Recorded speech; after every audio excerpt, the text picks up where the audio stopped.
Welcome to the Masculine Revolution, hosted by Jeremy Brown and myself, Murphy G. This is episode number 44 with Pete Snider. Thanks for coming on this morning, man. Thank you guys for having me. Yes, sir. Jeremy, you kind of want to kick us off with the introduction and stuff? Yeah, Pete, give us some context, kind of some background on yourself, just so listeners can kind of. So I've grown up in Cody County my whole life. My family's actually been here for about 200 years. I grew up on a big farm, played sports all throughout my life. When I got out of college, me and a buddy opened a gym where we teach jiu-jitsu, Muay Thai, boxing, kickboxing. So I've been doing that for about the last 20 years. So that's about it. Nice. Yeah. You went to high school here locally? Yep. I went to Noonan. After Noonan, I went to a couple colleges, kind of bounced around the colleges a little bit. After I got done with that, I had a job where I could not stand going to work every day. And right about then is when I had started training in jiu-jitsu. And I had been training for about a year. The guys I'd been training with told me I needed to start trying to fight. So I started working on my boxing and my Muay Thai. After training in that for a while, I had a handful of pro fights. I ended up getting hurt, had to have my neck fused. I happened to meet a guy that loved doing the same thing I did. We went in partnership. We opened a gym in Peachtree City, and that was in 2011. Nice. Okay. What sports all did you play growing up? I played everything growing up. I played basketball, football, baseball. Baseball was my main thing. I had a few injuries hurting my elbow, partially tearing my bicep tendon, so that kind of hindered me later in life. But I'd played baseball my whole life, and that was probably the thing I was best at. I just had some injuries, and then there was a part of that where, and I tell people this all the time, you have regret. I was told I had a bunch of talent, but I was also the type that I would find every excuse in the world to not practice.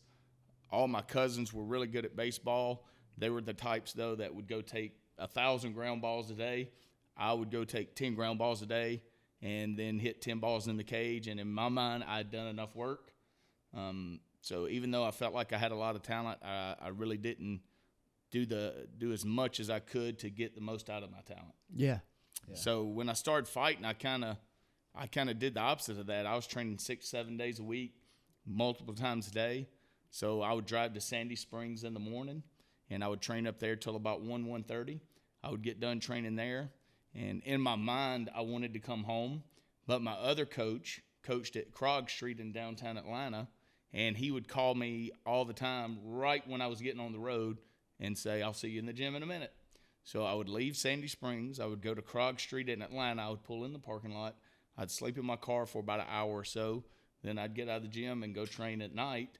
And I'd get done about 9 or 10 at night, and I'd drive home, sleep, wake up the next day, and do it again. Yeah.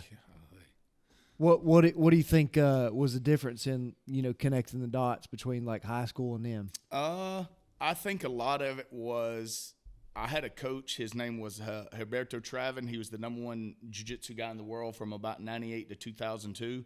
He would hold me accountable, and he would not just let me go home and train one day a week. And it's one of those things when you look up to someone like that you don't want to let them down. Mm-hmm. You know what I mean? You don't want to show them that you're going to be lazy instead of push as much as you can. And it also helps in having training partners. One of my best friends in the world, Jeff Boudreau, he would hold me accountable. So he's one of those guys that goes above and beyond, whether it's working out, whether it's training, whether it's nutrition. And he would also kind of hold me accountable and not let me slack off. Yeah. Yeah. You still connected with all those guys? I still talk to them all the time. I talk to Jeff probably 3 or 4 days a week. He's been down to my gym a couple times. I should probably go up to his gym more, but he moved gym locations, and I don't want to drive that far. So I kind of slack on that, but we still talk all the time. I still see my original coach all the time. We still text, keep in touch. So you kind of build like a family. And I tell people the one thing guys miss when they get out of sports isn't necessarily the sport itself. It's the hanging around the guys, talking, joking around. Because once you get older, a lot of guys just go home after work and they don't have anybody to talk to. And I think that actually hurts you in all your relationships. I think it helps being around guys and being able to talk and joke around and talk sports, talk whatever you'd like to talk, just to have somebody to run things by. Mm-hmm. Yeah, for sure. How important has that like camaraderie been just like within your own business? I think it helps a lot. You know this as well, as you make connections with other businesses, that other businesses can help you out. You can help other businesses out. I used to go do seminars for some of these big corporations like Kroger and Chick-fil-A. I would go up there and do self-defense seminars for those companies. We have companies that come in and they put their business stuff in our gym so that they pick up other business with that. But it's just good connections to have in case of an emergency or that you need something. You can reach out to guys that have been training with you or that you've been training with those guys and try to help each other out. Yeah. Building a network. Building a network is huge. It's hard to succeed in business if you don't build up personal relationships, and that's in almost everything in life. You have to build up a personal relationship. I tell people this all the time. My business partner tells a story about getting a client once in Dallas, and he said, Pete, we had gone out there on a business meeting to get their business, and he said, I sat down and talked to this guy for 2 hours. And he's like, the guy did not look up at me one time during the entire 2 hours. And he's like, right before we left, he said, I noticed a picture on the wall of him fishing. And he said, I looked at the guy and said, do you like going fishing for Appaloosa catfish? He said the guy shut his computer and talked to me for 3 hours on fishing. And he said he gave me every part of that business that day. He said solely because we made a personal connection over something that we were both interested in. Mm-hmm. Yeah, for sure. Yeah, it's huge, just building that community and building relationships that fuel you. Well, it's not only that, but you also start to hold each other accountable. I know when I first opened the gym, some of the guys that have been training with me for, 15, 16 years right now, they had started training with me even before we opened the gym. I would send text every day, and I'd be like, are you going to be there? And, one of my longest students, Todd Gardner, he'd be like, I don't feel good today. And I'd be like, get off the couch and get to the gym. And he would get up and get to the gym, But you sometimes need someone that's going to hold you accountable and not let you be the lazy person and lay on the couch. I tell these guys all the time, you're going to get old whether you're in here training or whether you're in there on the couch. Yeah. You might as well get up and get in the gym and train, right? Yeah. You're going to have fun. You're going to hang out with the guys, and you're going to be in better shape for your entire family if you come in there and train. Yeah. For sure. So, we've talked obviously prior to this, and as always, we talk through what's some topics that you want to talk about, and you've kind of brought to the table on kind of something that seems to be getting a lot of attention, especially on the media level, nationally with bullying. Kick us off with some thoughts. Okay, so I think we handle bullying as wrong as you could possibly handle it. If I go to my 3, 4, 5-year-old kid and I tell them if something happens at school that you go talk to your teacher, I am teaching them to always look to someone else to fix their problems. Now, I'm going to preface this by saying I'm not talking about if your kid is getting physically beaten up, right? If your kid is getting physically beaten up, yes, you have to step in. I'm talking about the 90% of bullying. Mm-hmm. My kid is not going to reach a certain age to where they know that they have to handle it themselves. So if my kid is 4, 5, 6, 7 years old and I tell my little Jimmy to go to the teacher if something happens, a kid that is being picked on doesn't have a lot of confidence. So when he goes and talks to his teacher, he's likely not going to look him in the eye, and he's going to look down, and he's going to tell the teacher his problem. Well, when the teacher goes talk to the bully, most bullies are confident. So they're going to look the teacher in the eye and say, no, ma'am, we were just joking around. I don't know what happened, but I'm going to stop it. The teacher's going to believe the kid that looked her straight in the face and told her. Well, the kid now is going to continue the bullying, but he's just going to be sneakier about it. So then that tells the kid no one's going to fix my problems, and he just lets the problems persist, right? Mm-hmm. What I think all the ways to handle bullying is you teach them from the get-go, look, go fix your problem. I'm not going to tell you how. You figure out how to handle this problem. Because when they become 13, 14, 15, 16 years old, you're not going to be there to fix it. Did you teach them how to handle these issues so that when they become a teenager and an adult, they can handle these issues themselves? If not, they're always going to look to someone else to fix all their problems because that's what you taught them. Mm-hmm. Yeah. Mm-hmm. Yeah. What do you think? I mean, it can be a complicated situation a lot of the times, which any human experience really can. There's layers to it, right? Mm-hmm. What are your thoughts with as like from a parent's perspective? Like, let's say little Johnny, let's say at the age of like 5 to 10, what kind of conversations are you having with your child between 5 and 10 that would help encourage and support like healthy behavior in response to being bullied? So I have a 9-year-old daughter, and confidence is definitely not her issue, but I try to teach her that we don't let anyone push us around or bully us or be mean to us. And when I say stand up to them, I don't necessarily mean be physical, right? I don't mean get in a fight, but we also don't just do what others tell us to if they're not our teacher, right? You have to learn that just because someone is doing something to you, it doesn't mean I do it just for fear or because I want them to be my friend. A lot of kids that age will, for lack of a better word, bully someone into being their friend, especially girls. Girls are so afraid to not have a group of friends that they will do things other girls ask them to do just so they'll be their friend. Well, no, that's a bully. And so we have to stand up to that. We have to be our own person, and we have to know what's right from wrong. And you have to force your kid to realize that and to handle that from an early age. I want my kid, and I deal with this with my 9-year-old, right? She's a little bit over the top personality-wise. But if someone comes to me and they're being mean or rude to me, I want to be super nice to them, but I want to set a line. Don't do that to me again. If you do that to me again, there's going to be consequences. And that's how we get the kid to learn to stand up for themselves and learn how to solve problems. And this is kind of off topic, but I heard this story a while back. A gentleman is talking about his grandson came up to him and said, "Granddad, I broke my toy."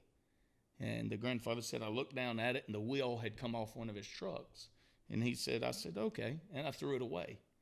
And he said, my grandson looked up at me and said, "You can't fix it?" And he said, "No." He said, I ignored him. He said 30 minutes later, my grandson's over there and he had pulled it out and he was trying to fix it. And eventually he got the tire back on the truck. And he said he had learned something that day, right? He had learned that if you put your mind to it, you can fix it. But I didn't solve his problem. He solved his problem. He said, I could have picked it up and put the tire right back on the truck. He said, but that wouldn't have helped him in life. He said he sat down, he figured it out, and he solved his issue. Mm-hmm. So later on in life, it will help him. And so that's kind of the way I look at bullying, right? If I don't let them learn to handle their issue, they're always going to look to me. Yeah, yeah. Something that comes to mind, when you bringing that up is, just being solution minded. My mind goes to the question of like, how can we as men not only be encourage that solution minded thought process in our own homes, but how can we broadcast it into the people that are around us? Well, like we talked about earlier, the networking and the camaraderie that we have in the gym, right? We have guys in there all the time, and we all talk about stuff maybe going on in our personal life or our business life or whatever. And some guys have a solution maybe you haven't thought about. Some guys have something that may help you in your personal life or your professional life. And I think it helps to communicate with other guys and have you a group of guys that you can count on, Like I mentioned earlier, Jeff Boudreau, one of my best friends in the world, he and I are honest with each other. right? And like overboard to where other people think we're mean. But if I call him and we talk about something, he will tell me the truth. And it might not be what I want to hear. Yeah. But he's going to tell me the truth, and vice versa. You know, if he goes through something and he calls me, I'm going to be honest with him. But I think that's what makes us great friends is we can be honest with each other, and we're not worried about hurting each other's feelings. And I think that also is what you have to do with your friends and your family. Yeah. You know, if you're so worried about telling them the truth that they may not like you, then I don't think you have a relationship. Yeah. Yep. I think that's the challenge. I think these days is that's crossing over the line into where it takes some vulnerability, right? It also takes some transparency on your side, but with those two things combined together, I think that's the part that equals the risk. I think our culture's gotten into a spot where people are afraid to be honest, just because the fear of how they will be perceived, or a fear of even in adulthood that they'll be more or less not necessarily bullied within the same context as a child, but it's similar. I agree with you, know? and we had talked about that before in terms of men doing men things, right? I think we've gotten in a bad habit of men not standing up for what's right, not really to get political, but a lot of things go on in this world, and men kind of don't say what they need to say for fear of, for lack of a better word, bullying. Meaning if someone owns a business, they're afraid if they say the wrong thing, people start posting online about them. They start posting, negative things about the business owner, and they're afraid. And that's how they get you. That's how a bully in school gets you, and that's how an adult bully gets you. Mm-hmm. He scares you into being quiet. And in the long run, it does more harm. It doesn't help you. It doesn't help your business. It doesn't help your family. It likely doesn't help the community in that they're getting everyone to be quiet and to not speak up for the right thing. Yeah. And I just think more men need to say, you know what? I need to step up. I need to say what is right and what's wrong, or at least in my opinion, what's right and what's wrong, and not just let the other person dictate what is going on. Mm-hmm. Yeah. Yeah, I think that's huge. Yeah. Yeah, I think it's with today's landscape, it's super hard to be vocal about certain things because you can say, one thing and then people just group everything into that, with the elections coming up, if you were to say, I'm going to vote for Trump, then it's like there's all these things that come that are attached to that. Or if you said, I'm going to vote for Harris or whatever, there's ideas that are like attached to those statements without having that conversation. What people do is if you say you vote for Trump or Harris or whoever, they assume that everything that person has ever said, you agree 100% with. Right. Yeah. And you're like, hold on a minute. I didn't say that, right? Yeah. What I'm saying is I agree with what he does politically. I agree what she does politically. I don't necessarily agree with what they do in their personal life. Right. Just like if I go shop at Walmart, it doesn't mean I agree with what the Waltons have always done in their personal life. Right. And so I think people become afraid to do that. And you see that now with a lot of, in Hollywood, all these people lean one way. Well, what happens, it's a herd mentality. Yeah. Those that honestly believe the other way are afraid to speak up because they don't want to be bullied or cascaded out of that community. Right. They're so afraid that, well, if I say the opposite of what the majority of Hollywood says, I'll never work again. Mm-hmm. Well, they're actually bullying you. They're bullying you into agreeing with them or at least being quiet. Mm-hmm. Yeah. Mm-hmm. What's some action steps that you've taken, like intentionally, like within your own family with your children, knowing that bullying is something real and something that's going to take place? What's some actions that you've taken? So I'll tell you what I do with my daughters every night. I wrestle with my daughters every single night. Research has shown two things. If you wrestle with their kids, they're not afraid to be aggressive if the time comes. But research also shows it helps them relax at night and go to sleep because they get this energy out right before bed. when I was growing up or whatever, my mom would say, you don't want to do something active before bed because then it's hard to go to sleep. Well, some of the research now shows it's the opposite. You get that energy out right quick before you go to bed, and then you can fall asleep. So it also teaches my girls, I have 2 daughters. I would do it if I had boys as well. When you roughhouse with them, right, they learn how to become physical. So that if something happens, they're not foreign to that, right? Yeah. So many kids come in the gym today, and I've told you this, Jeremy, so many kids come in the gym today, and it's way worse with little boys. They don't know how to be aggressive. And so when you try to teach them to wrestle or do jiu-jitsu or whatever, it is like they've never wrestled in their life. They've never been physical in their life because parents today, some parents, every time they start to roughhouse, they're like, don't do that. Don't do that. Sit down. Don't touch him. Don't touch her. Well, that's not what little kids need.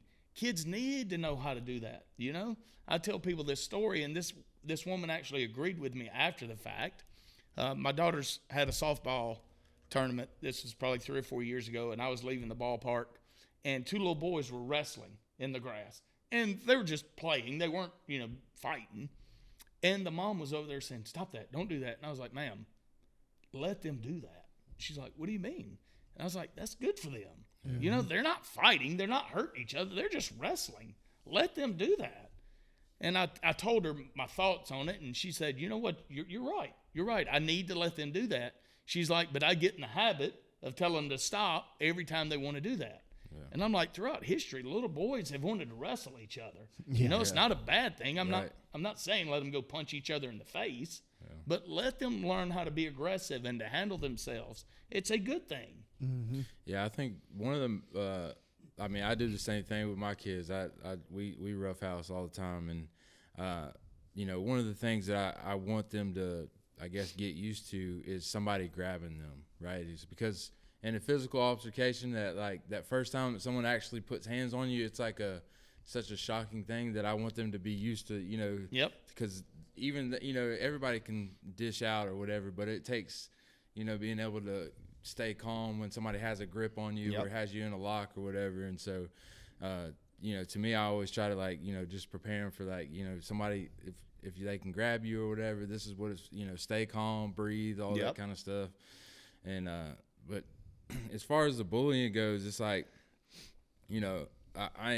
I do tell my kids, like, hey, if something happens, like, go tell your teacher. But it's just more of like, there's a channel to before you go to like an aggression, or even like sometimes like like I tell them, like, you don't know where that kid comes from, or what his home life is, or her home life is. And so sometimes you just kind of need that little buffer before you take things into your own hands, just because my kids all have tempers, so I know I'm not necessarily talking about fighting. I'm not necessarily talking about fighting.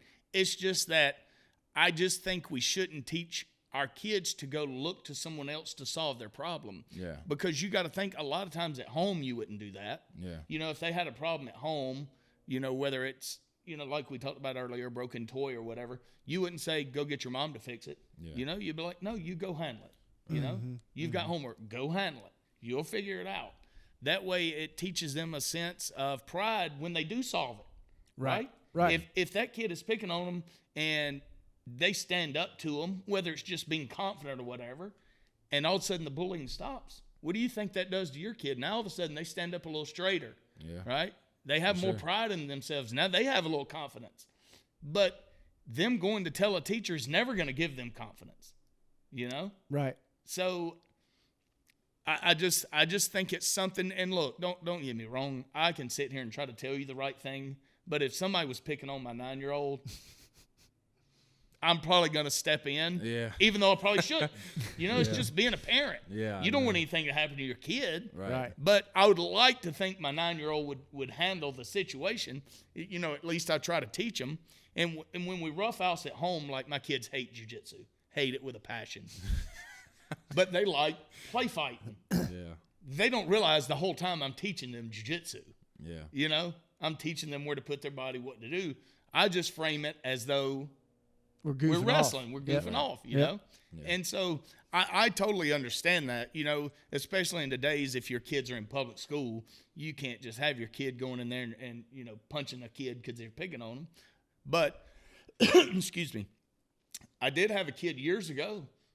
This kid was big and rough. He went to Sandy Creek High School, and they would call him white trash and things like that. And he would come in the gym, and he would be like, Coach, they're messing with me. And I would say, don't mess with them. Do not get in a fight. Don't get in a fight.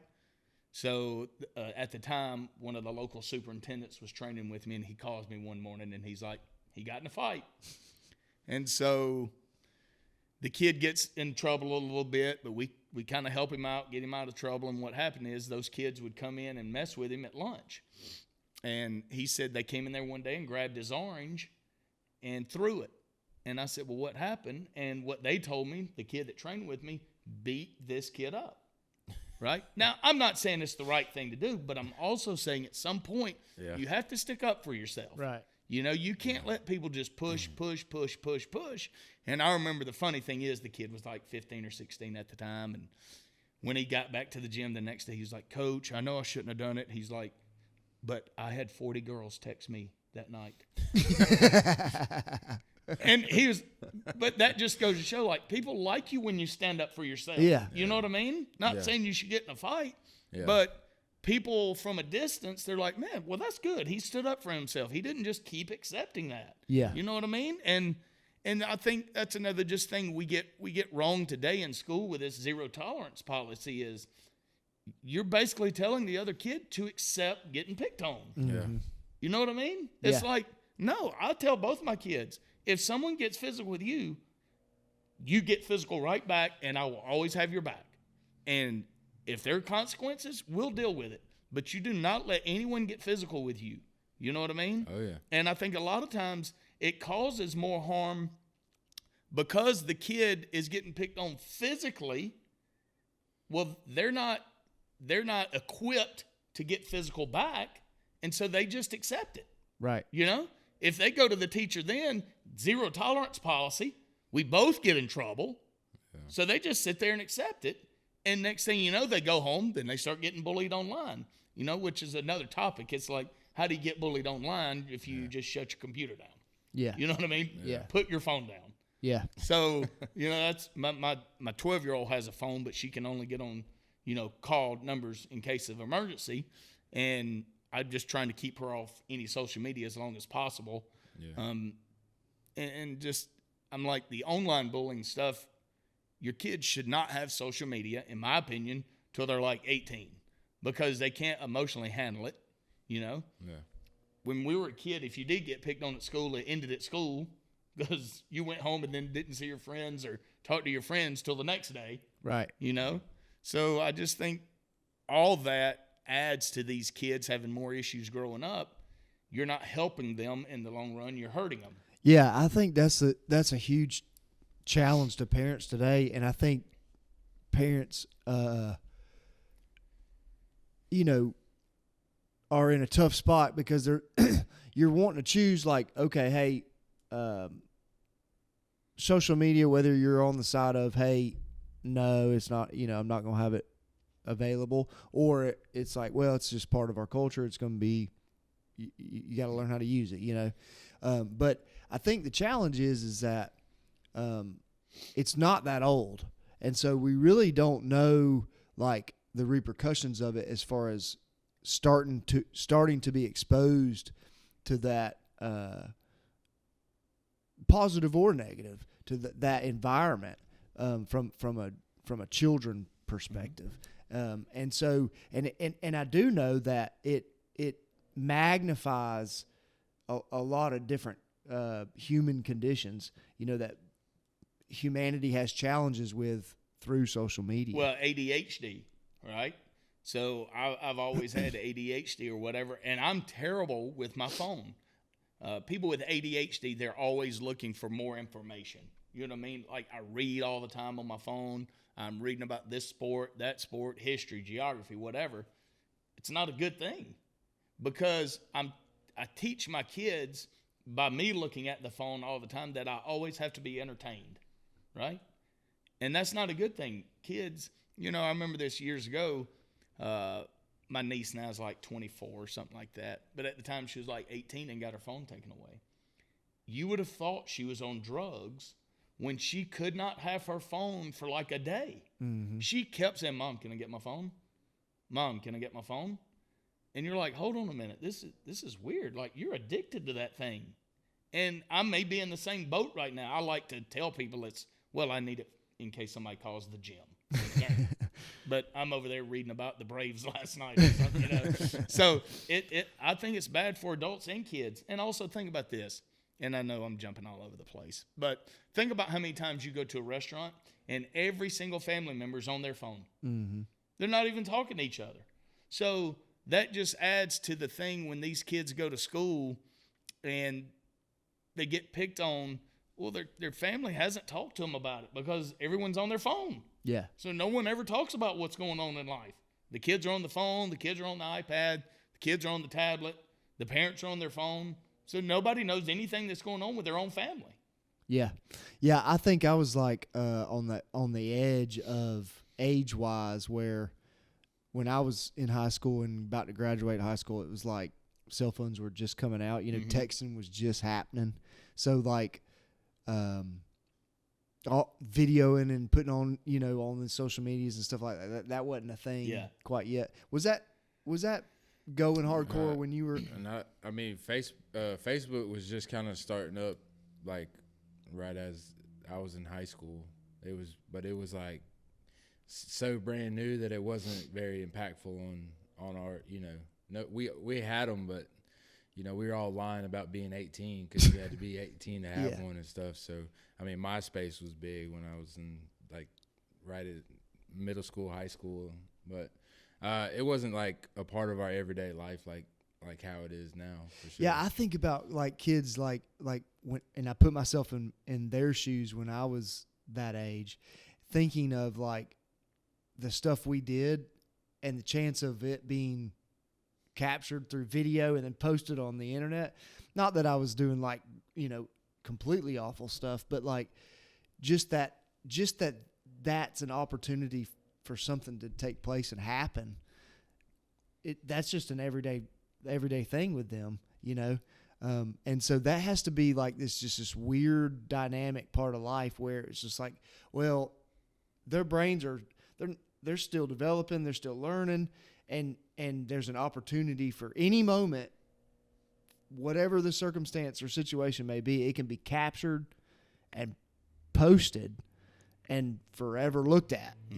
That's got to be wild. Yeah. Well, I also think this harms them. It gives people a false sense of self-importance, right? Mm-hmm. Like my kids don't have TikTok or any social media, but think about how many people on TikTok and they have millions of viewers. They think they're important, right? So when they go to restaurants and whatever, they think they should be treated different. Of course, not everyone, but a lot of people do this. And I told my mother, and I talked about this the other day. In my opinion, social media and the computer is one of the worst things that's ever happened and one of the best things that's ever happened. And I'll tell you why I think it's the worst thing. 30 years ago, if your family went to a restaurant and you had a waitress that was kind of rude to you, you maybe told one or two people that the waitress here was rude. Now, people will go on social media and try to ruin that waitress's life and try to ruin the business solely because that waitress was rude. Now, you don't know if that waitress has a sick kid. You don't know if someone in her family just died. You have no idea what's going on with her personally. But because she had an off night with you, you feel the need to ruin her life and to ruin that restaurant. Mm-hmm. And I think that is terrible. It is horrible that these people feel the need to do that, right? Now, on the opposite side of this, why it could be a good thing is if you are really getting mistreated over and over and over and over again, it's an outlet, it gives you a voice. It gives you a voice. So it's kind of twofold. I think the negatives far outweigh the positives, but you can look at it either way you want. Yeah. Yeah, I think that it's wild, too, from the perspective of, like, my oldest are 14 and 12, and they don't have phones. And they're the odd ones out. You know, like they're the weird ones who don't have it, you know. And from their perspective, all they know is hey, all my friends have phones. Why do I not have a phone? You know, and so it's hard for them just because they're in this world and they just see everything in front of them, and they're looking to me and my wife going, you know, we're the weird ones, you know, why? You know, and so it does present a great opportunity to have a conversation of like, hey, this is why, you know, and this is you're still my responsibility. But also, I agree. You know, and so we're making the decision, you know. But I think that that leads into kind of a thought on the bullying side of things where parents need to be aware. And I think the awareness is obviously rising. You know, I mean, I think if you were to have conversations with the majority of parents in this area, everybody kind of recognizes like, hey, this is an issue to be aware of, you know. But I think the perspective of exactly what you're saying with the waitress is like that the child that's continuously bullying other children, right? Do you know what's going on in their house? You know, why are they behaving the way that they are? What experiences are they experiencing that's putting them in a spot to where they feel like they have to behave the way that they are? And if you can kind of have those honest, genuine conversations with your own children, if they're the recipient of being bullied, instead of thinking about how it makes them feel, maybe shift the perspective and say, you know, well, put the attention on the person that's putting it out and say, what's going on with you, you know? And not always, because and every situation is different, but a lot of the times it may present an opportunity to where the recipient of being bullied could look to the bully and say, you know, what's going on with you? You know, like not in an attitude way, but just like, you know, hey, tell me like what's happening in your life, you know? And I'm not saying that fixes the problem, because most likely it probably won't, because the bully's probably not going to be honest. Yep. You know, because there isn't a relationship there if he's sitting there bullying the other person. Mm-hmm. But seeking after or putting effort into trying to build a relationship with the person who is bullying, I think is a great place to start. Now, I do say that probably it's going to be difficult to get over that hurdle, you know. And so I don't think it necessarily is like the fix-all. Yeah. You know, I'm not trying to say that. But it is a good I think it is a good tactic to at least give an effort in, is building relationship. Yeah, I think that also comes with whatever age the kids are, right? Because you have to think how embarrassed kids get by situations. And so if a 7 or 8 year old kid at home is having tough issues at home, what are the chances they're going to tell someone about it for fear of embarrassment? Right. You know, they're not going to tell their classmate. They're probably not going to tell an adult. Right. You know, that's why stuff keeps happening in houses like that, is because they're so afraid out of embarrassment or fear to tell someone about it, you know, much less a kid their own age, because they don't want it to get around the school, you know. So it's a tough situation to handle. I just think, you know, we handle it as wrong as humanly possible. Yeah. Yeah, I think it's 100% just like this massive challenge, because each scenario has different factors playing into it. So it's not like you can just say, well, respond like this and it'll all go away, you know. But I think... But I will say this, Jeremy. I will say this. A bully is not someone that wants to fight. A bully does not want to fight. They just want to be able to dictate things over you, right? So if you stand up to them and say it does become physical, do you think that bully wants to have to get physical with you every day? No. They move on to the softer target, right? So you have fixed your problem. Now, you didn't fix the problem of the bully, but I just think at some point you have to stand up for yourself. And if it does come down to that, you have to be willing to do it. If not, you're always going to get picked on. And I told somebody this.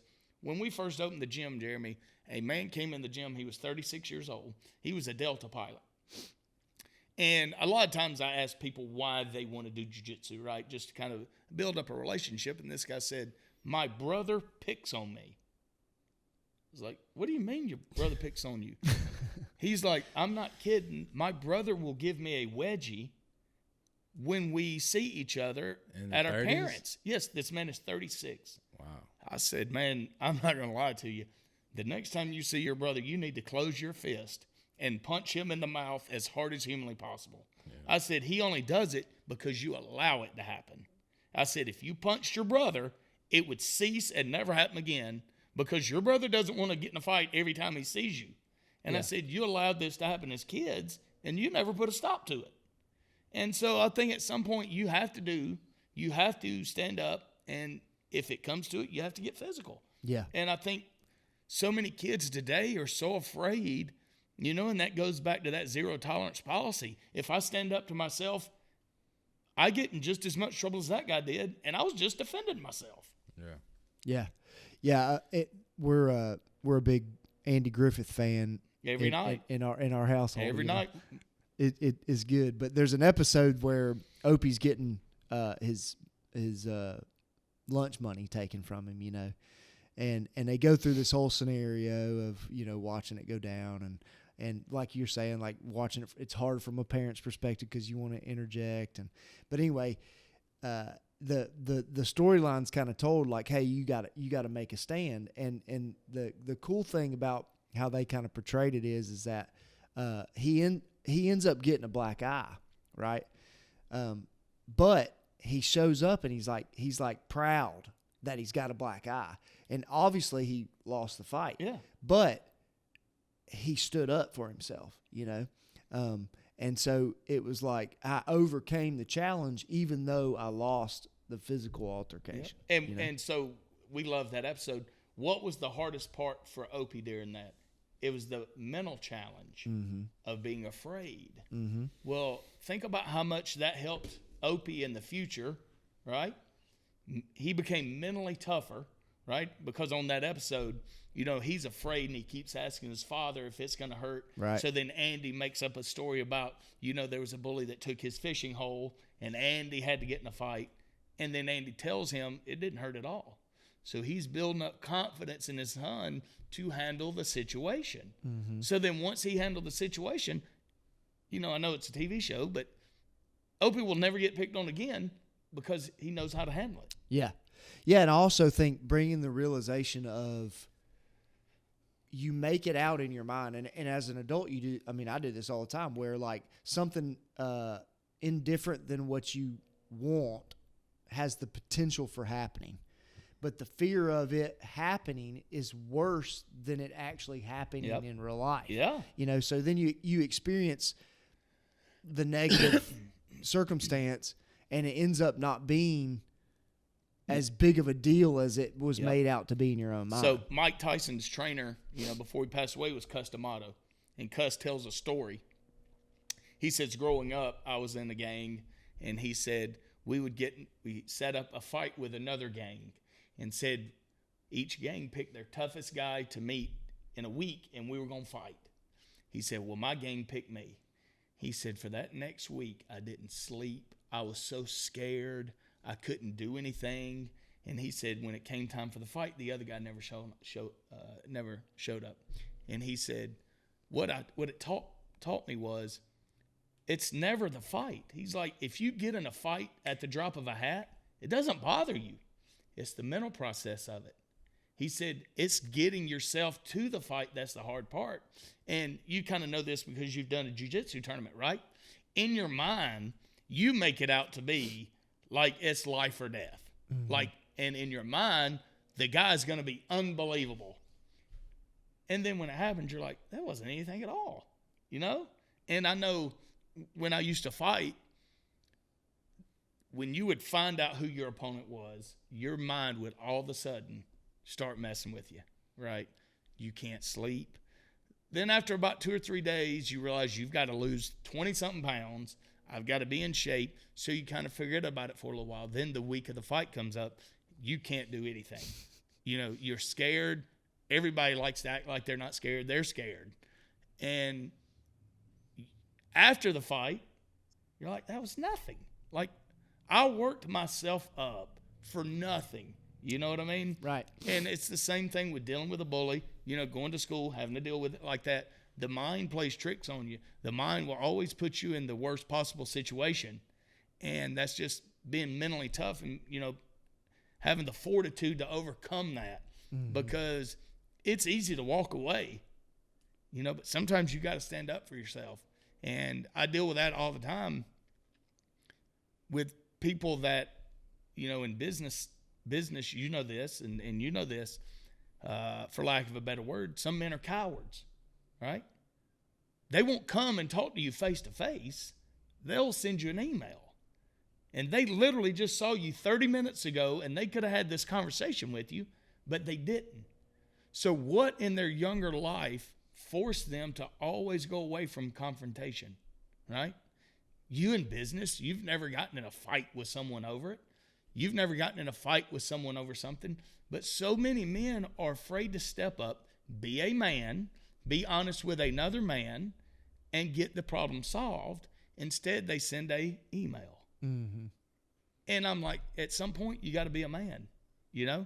If I have a problem with Jeremy, whether it's business or personal, if I go talk to Jeremy, the likelihood is we're going to work it out, and one of us is going to say, man, you're right, or the other guy will say, you're right, and we'll fix the issue. But when I send an email, that's a coward's way out. You know what I mean? Yeah. I didn't go approach that man. And I just think we have, that goes back to, we have gotten away from men standing up and being men. We have forced them away from handling all situations in life. And for lack of a better word, we are feminizing men. Men are becoming passive aggressive. Men are becoming emotionally weak for fear of the pushback. Mm-hmm. And that goes with, what we talked about at the beginning, but it also goes to this situation right here. You got to stand up, talk to a man like a man. You don't have to be rude, but you stand up and you talk to the man. And if at the end you want to shake hands, you shake hands, whether it's business, personal, whatever. But when I send passive-aggressive emails or when I send passive-aggressive texts, I didn't fix the issue. I just pushed it down the road. Mm-hmm. Yeah. I think that's one tactic that my wife and I have taken with our kids is creating an atmosphere where there's like achievable challenges, where it is like they got to put some work in to get there, but it's something that they can do if they put some work in, right?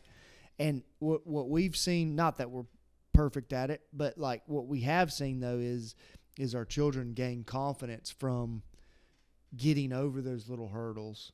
A lot of it can be rooted in solution-minded, like where, hey, this isn't working. Okay, well, have you tried?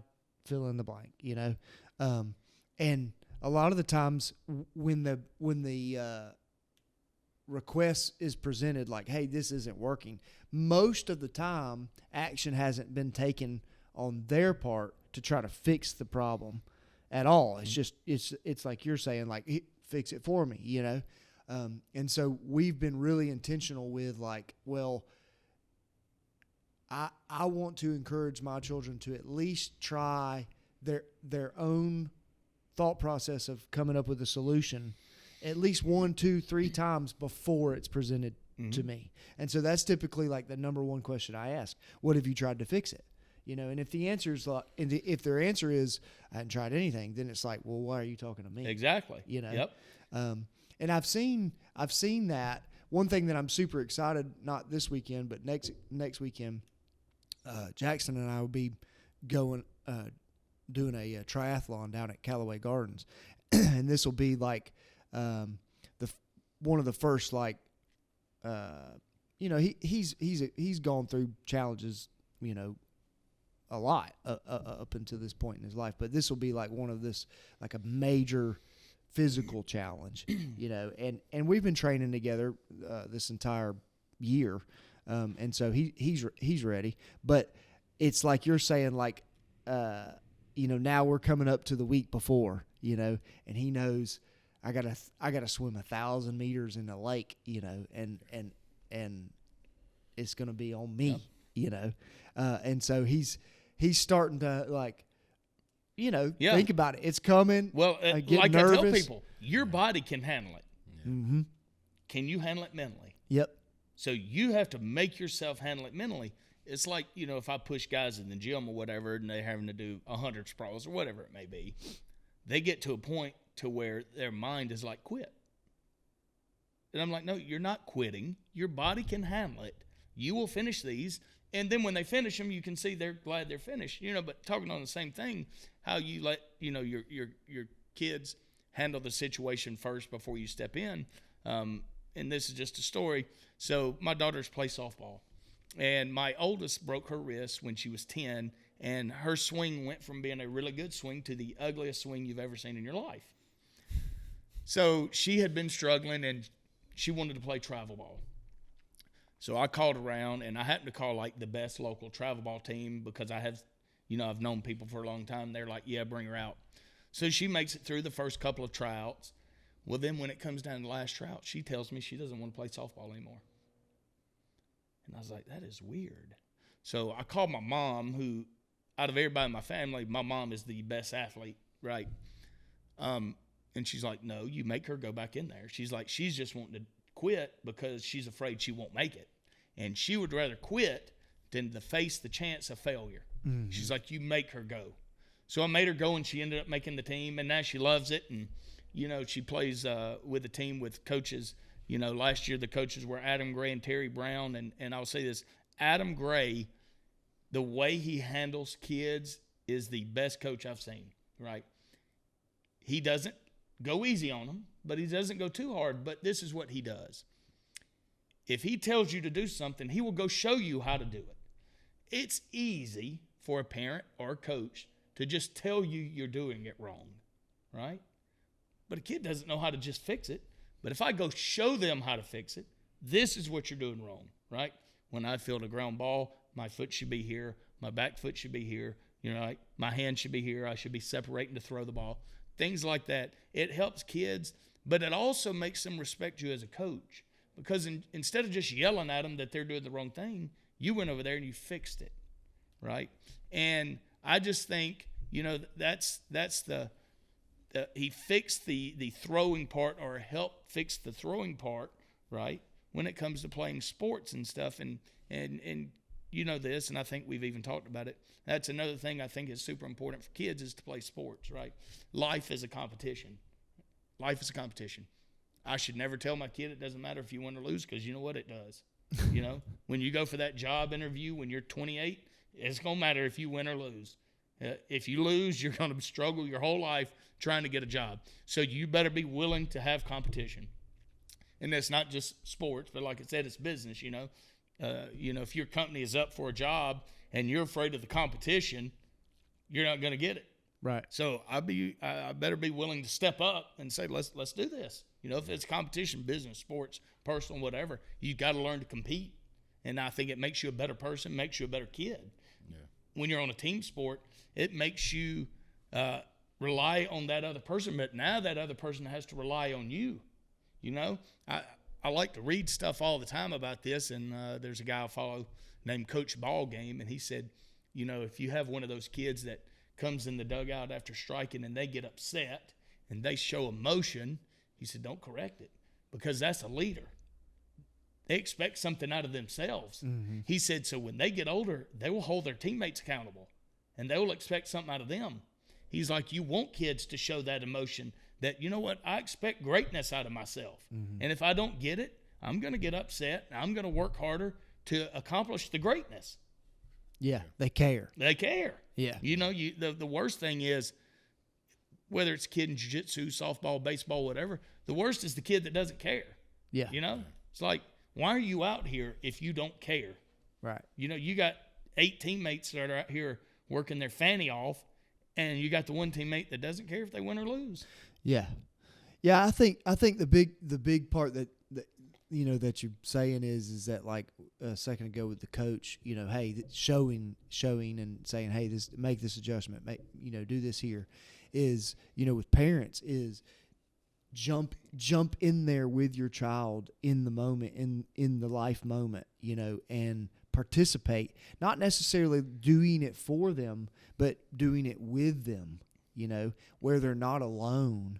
And I think that, like, with the schedules that the majority of us live, it's hard to find time to do that unless you reprioritize and make it an intentional effort to participate with your child with it. But I think that's one missing link with the bullying situation is that the not all the time, but not with every scenario. And I don't know the statistics, and I'm sure we could look it up. But like, I'd be willing to bet that the majority of those situations that aren't handled in a healthy way, the parent being disconnected from the child's life is a high percentage, where they don't feel supported or encouraged at home, or they're not being taught at home, on how to react and respond to life's challenges. That all of us, if you're a human, you're gonna experience. You're gonna experience the competition of life, and you're gonna experience failures. You're gonna experience successes. And if those failures become more common than successes, then there's issues are going to arise. Yeah. And I think that as parents, you have to kind of analyze your time and how it's being spent, and be aware of being involved in your child's life from the perspective of, am I building them up and equipping them to be able to tackle life and the challenges that are going to be presented to. Your job as a parent is to make them be more successful at life than you are. And by doing everything for them, and look, I'm not saying I'm the best parent with this, because my two daughters can push me over when they want to. But I try to stand up. Yeah. You know what I mean? And I try to force them to practice. And I force them because I try to explain to them, like, look, at some point you have to have the motivational skills to do it on your own. But right now, all kids, for the most part, want to be lazy. You know what I mean? Most kids don't want to practice. You don't want to go outside and hit 20 balls in the net. But it's going to pay off in the future. So I need to get you in the habit of doing things you may necessarily not want to do because it's going to make you successful in the future. Mm-hmm. And I have parents, and they'll bring their kids into jiu-jitsu, and, after 3 or 4 or 5 months, the parent may say, it's hard getting them here. They say it's hard. Jiu-jitsu's hard. And I say, well, if they came home from school and told you math was hard, would you tell them just to quit? No, you wouldn't. You're setting your kid up for failure because you're telling them anytime something gets hard, just quit. Mm-hmm. Well, that's not how life is. You have to sometimes force them to do things because you, as the parent, know it's the best thing for them. Right. Yeah, Which, go ahead. Go ahead. No, I was just gonna say with that, just thinking about the competition and stuff, and the first time I ever beat my dad at basketball, I actually beat him. And I I think about that with my own kids. I try not to let them just win. Oh, I beat their brains. Right, in. yeah. And if we play a sport, we're playing soccer. We're playing soccer. I'm trying to juke them or whatever it is, I just remember my dad always passing that competition down, which was when we played basketball, he'd get physical. He'd give me an elbow. He'd play dirty sometimes. And if he let you win, you wouldn't have appreciated it. Right. Because you as a kid, if they let you win. Oh, there was sometimes it was close. Yep. And I thought I was about to win, he'd hit a jump, or he'd hit a shot, before I could get out there to guard him, and I'd be just so upset. Yep. But that's the same thing as on the bullying side of stuff. Life ain't always gonna go your way, and so for me, I try to also teach my kids that not everything needs a reaction. It's okay to just who you are. If somebody says something and you don't believe, it's not true about yourself, either just laugh it off or ignore it. Not to say not to stand up for yourself, but having thick skin is a part of life too. If you go through just 100% offended by everything that you hear, your life's gonna be hard. 100%. Plus, the person doing that wants a reaction out of you. Yeah. So if you don't give them a reaction, they may do it one or two more times, but then when they're not getting a reaction out of you, think about this. Do you have any siblings? Yeah, I'm the youngest of three. All right. Three brothers. So with your brothers two are picking brothers, on you, they're wanting a reaction. Yeah. And when you give them that reaction, you're just enforcing, I'm going to keep doing this. I'm going to keep doing this. If you never give them a reaction, they're not going to do it because now it's not fun. Right. You know what I mean? So you're right. You do have to build up thick skin, to learn to ignore some situations like that. Yeah. And then they'll move on to the next person or leave you alone because now it's not fun. Yeah, because some of that stuff, I mean, nowadays, you talk about people not wanting to be physical. It's like that's also just not wanting to be tough either. Just like everything hurts my feelings. Everything that's said is just, and so there's got to be some like fortitude of like, I know who I am, and recognize situations for what they are. 100%. You're never going to have everyone liking you. Yeah, never. There's nothing you can do. So if someone doesn't like you as a person, you just say okay. Some people love you for who you are. Yeah. Some people are going to hate you, and you cannot change who you are to make another person like you. Right. And I think a lot of people try to do that. And I watched something the other day, and it was talking about, and I thank goodness this happened because I would be a hypocrite right here. My oldest daughter had a kid that was her quote unquote best friend in the 4th grade. This kid came from a poor home, right? Not poor financially, but I'm saying not a good living situation. And my kid's mom kept saying, she doesn't need to be friends. She doesn't need to be friends with this girl. She doesn't need to be friends. And I was like, they're in the 4th grade. The girl's nice to her, whatever.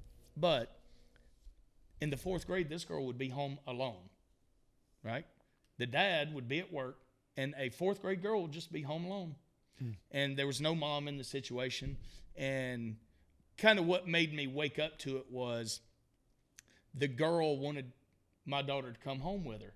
And I was like, my daughter's not going somewhere where there's just a man in the house. I'm sorry, right? Like, there's a 99% chance that nothing's going to happen, that this guy's probably a good guy.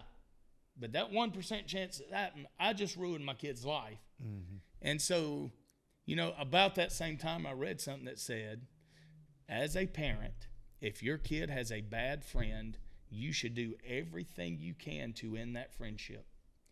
Because every kid was a good kid until that bad kid got a hold to them and started leading them down the path of doing bad things. And they're like, think about how many kids you knew that in elementary school, they were your friend, Jeremy. But in middle school, they started hanging out with the wrong crowd. And next thing you know, they have committed a crime. They're in trouble. They've ruined their life. All because of that bad friend. And they're like, you do whatever you can to stop your kid from hanging out with a person that as a parent, is a bad kid. And they're like, this, right? You may not want to admit that little Timmy's a bad kid, but deep down in that kid, he's not a good kid. And not to say it's all his fault, right? He may have other circumstances at home, but your job as a parent is to look out for your kid and to make sure they have a good life. And so I think, I almost made that mistake, and luckily that kid moved. And so then my daughter kind of went back to her other group of friends, but it was like she had pulled her away from this good group of girls, that were all going to church, that were all in, honor chorus and doing things together. And this girl wasn't in any of that, was going home by herself. And I just think that right there leads kids down a bad path. Mm-hmm. Yeah. Well, what's we always like to hit on, like, action steps for folks listening. What would be kind of a takeaway after the conversation of like, hey, this is happening with my child. What can I do directly to help influence? Yeah, well, talk to your child about standing up for themselves, right? Be confident, but do things to give your kid confidence, right? I can't just say be confident. Let me put my kid in jiu-jitsu. Let me put my kid in wrestling, right? Because what happens when you do physical sports, you learn to stand up for yourself. It gives you that confidence, right? So if your son comes to the gym and he first starts doing jiu-jitsu and he's not confident or whatever, and then 6 months later he beats a kid that he's never beat, what do you think that does for him mentally? Mm-hmm. Oh, man, wow, I just beat a kid I've never beat before, right? And it forces them to learn to deal with tough situations, right? Think about this, Jeremy. If you're training and somebody is on your back and they're trying to choke you, are you thinking about a business deal you've got? No. No, you're thinking, I got to get out of this, right? 100%. It makes you mentally tougher. If I can go in that gym and I can go underneath Brooks, who's 378 pounds, and I can survive, then what can I do at work? That little business deal, that's not going to mentally break me. I just had a guy trying to choke me, that outweighs me by 100 pounds, right? If I can survive that, I can handle this business deal mentally. Well, it does the same for your kid. It helps build your kid up mentally, And then they're learning to be physical. They're learning that if I have this big kid on top of me, this is how I get him off. They're learning if I'm on top of this big kid, this is how I control this kid, right? And I can protect myself, and I'm learning to do it in a safe environment. And I tell people this, I don't want to poo-poo on any other martial arts, but karate, taekwondo, things like that, you're giving your kid a false sense of self-confidence because they're not learning to do this against other kids, right? Me going in there and doing forms or breaking a piece of wood, that is not putting me in the position to protect myself, right? It's giving me a false sense of security. So when I go against that kid who knows how to be physical, I don't care how long you've done karate, you're going to lose because you're not used to being physical. Mm-hmm. You're used to in there doing forms in the air and not actually putting what you're learning into action. To whereas when you wrestle, amateur wrestling, jiu-jitsu, things like that, you're having to put all of that to work every single day you're in the gym. And it builds you up mentally and it builds you up physically. Yeah. So you're saying jiu-jitsu is the best? No, I actually think amateur wrestling's the best. I actually think amateur wrestling's the best. Looking back, I kind of wish even though I love baseball and basketball and football, I kind of wish I'd been wrestling my whole life because I think it mentally makes you the toughest guys. All the guys that I've trained with over the last 20 years, the mentally toughest guys are all the guys that wrestled in high school. I trained with a bunch of Division I wrestlers, and mentally you cannot break them. And I just think that is so great to be that mentally tough, that there's nothing you can do, and they will push themselves beyond failure to whereas other guys will quit. Mm-hmm. And so if I had to do it all over again, I would have wrestled. Yeah. How you feel about that? I feel great about that. I've learned more through wrestling than anything else in life. I mean, without a doubt. I mean, I agree. It's an incredible sport. Well, when I first started training, one of the wrestling coaches was a guy named Jeff Bedard, who's a legend in the state of Georgia. He coached a lot of guys that were in the UFC. He fought in an organization called the WEC. He was a super high-level wrestler on the Olympic ladder. And I remember at the time I was, mid-20s or whatever, 6'2", 220 pounds. And I'm like, this little guy, there's no way. And next thing you know, you're getting dumped on your head over and over and over. And this guy weighs 145 pounds. And you're just getting your you-know-what handed to you. It makes you appreciate it. Oh, yeah. Think about how many men in this life, and I don't know what it is, but 99% of men think we can fight for no reason. Yeah. Yeah, just because you're a man. Yeah, just because you're a man. Oh, I can fight. No, you can't. Fighting is a learned skill. Yeah. I've had guys come in the gym that played in the NFL for 10 or 12 years, 6'6", 330. He played at Georgia, and he hits like a little girl. And you're like, how is this humanly possible? But it's a different skill set. Yeah. Now, if he grabbed you, you would be in trouble. Right. But throwing punches and kicks, he had no clue, Yeah. So it's a learned skill. But most men, on the street, they just assume they can fight. Yeah. And I tell people all the time, if you are in the street, don't get in a fight. You have no idea what that guy knows, but also it's not worth getting shot over. Yeah. Yeah. Like, I've never been in a fight that I didn't get paid for because I don't want to get shot. I got kids to go home to, Yep. Right. It's like nothing is worth that. Not to say that I haven't gotten in arguments, but it's, you have to know what line to cross. Yep. Yeah. I think that was one of my biggest wishes for my kids is that they would play sports just for the simple fact of having to overcome the adversity and if you're running laps or whatever, you're tired at the end of the practice, or like just those moments of like the camaraderie, just all of the lessons, the principles that playing sports teaches you. To me, I think develops a stronger person down the road for sure. Just because once you put yourself against those challenges and you see you come out on top, it gives you a different confidence. Well, yeah, especially with, like something like baseball or softball or anything like that, to where you're going to fail 7 out of 10 times. 7 out of 10 times, you're not going to get a hit. Yeah. And so you have to learn how to deal with failure. And I just think it sets you up for a better life in that you have had to learn how to deal with failure. It's a different type of failure, but you've had to learn how to deal with that, and that you didn't quit at the first sign of failure. My daughter started this year travel ball. She was like 0 for her first 12, right? She had never played travel ball. She had just played rec ball. It's different. Well, then all of a sudden she starts hitting a little bit better, a little bit better, a little bit better. And by the end of the year, she was a pretty good hitter, But if I would have let her quit as soon as the going getting tough, she would have never achieved that, And I would have just reinforced that when the going gets tough, you quit. Right. So, but she didn't, and the coaches, Adam and Terry, were great, and I think that's also important, is finding good coaches for your kids. You know what I mean? And I got lucky there. Both my kids play on teams with pretty good coaches, so that helps. But I agree with you. Yeah.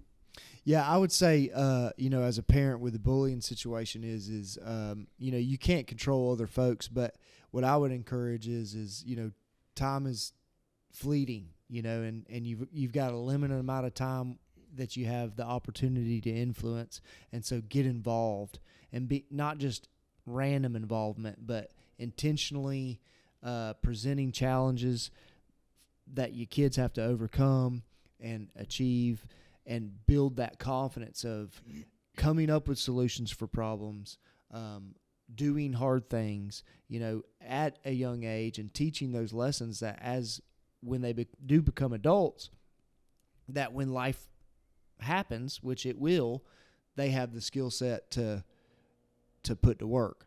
Not necessarily come out with a win, but at least they have the resume built to say, okay, like, well, I didn't hit the ball this time, but I'm gonna get up to the plate the next time. Mm-hmm. And so just being involved in that process intentionally and on purpose, that would be my 2 cents. Yeah, and I would say this, I have had some people at the gym, or I have heard that some Thursdays I miss, right, because my kids have practice or a game or whatever, and they'll be like, well, why is he not here coaching? And I said one day, in 20 years, you're not going to remember that I was not here on a random Thursday. My daughters will remember if I was at their game or not. Mm-hmm. So, you can think bad of me all you want. I don't care. I'm going to be at my kids' sporting events, and whatever you do, you do. If you need to leave the gym or whatever, leave the gym. But, my kids come before you, and I would like to think you would realize that, because I wouldn't expect you to be here and not at your kids. Mm-hmm. As a matter of fact, I'd probably be mad at you if I knew you were here and your kids had something, Right. And so I just think parents in general have to realize work can wait. I'm lucky to do what I do, but people that even work for other companies, I've got to work late. I can't be at my daughter's game or my son's game. Well, if something were to happen to you and you passed away, that company would replace you in a week. Mm-hmm. Your kids would never get over it. That mm-hmm. company would be over it in a week. So make sure you're at your kids' events. Yep. For sure. Well, yeah, man, it's been a great conversation. I appreciate it, guys. Definitely appreciate you coming on. Yes, sir. As always, y'all can reach out to us at Masculine Revolution on Facebook or at masculinerevolution@gmail.com if you want to send in your comments. We'd love to hear it. Appreciate you tuning in. Till next time. Join the family.